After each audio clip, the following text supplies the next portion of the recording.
Alright, I'm Kayden Kayl, and today I'm going to teach you how to splice a broken wire. First, and most importantly, make sure that you have the proper PPE. According to redbrand.com, the proper PPE for fixing barbed wire fence is leather gloves, heavy-duty jeans with no rips or tears, and heavy-duty boots. Now, the tools. First and foremost, a wire stretcher so that we can stretch our wire. And second, fencing pliers.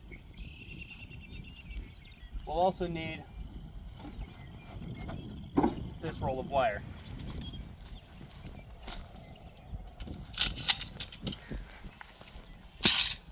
The way I do it, I take and I make a loop on this end of the wire,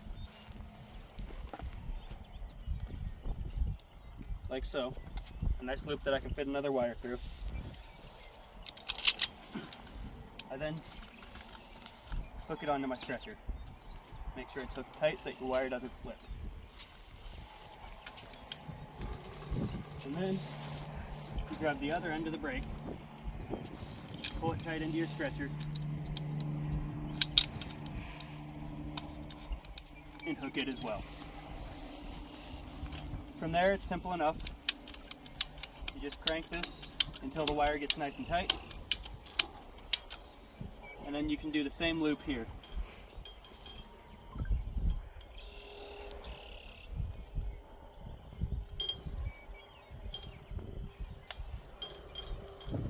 We can then cut a piece of wire to fit the hole.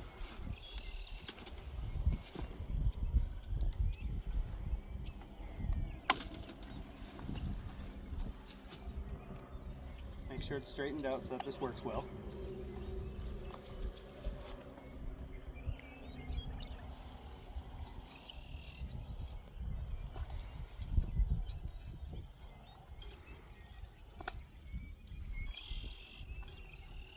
And I always cut mine a little long because you can always snip off excess. You can't just add more wire to the end.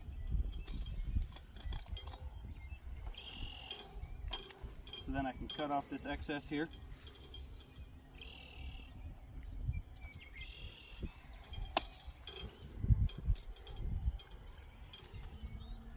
It's important to keep these fences maintained because they're expensive to put up. Right now, according to Home Depot, you can get about 20 feet of barbed wire for $1. So once you start getting long distances, fence gets expensive.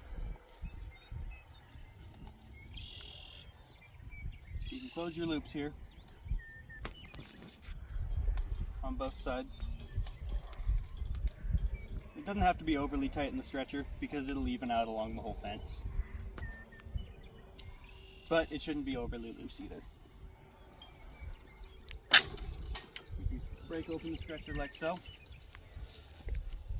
And the wire is stretched.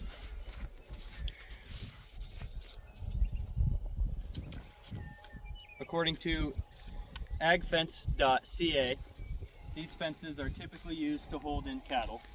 We also use them to hold in horses, but for something like a bison, it probably wouldn't work so well because even with our bulls, they like to break through, and if they want to break through, they will. It's a simple enough task, and it's very easy to learn, and it gets very monotonous when you're actually doing it. So, but it's a good skill to have working on a farm. So, thank you.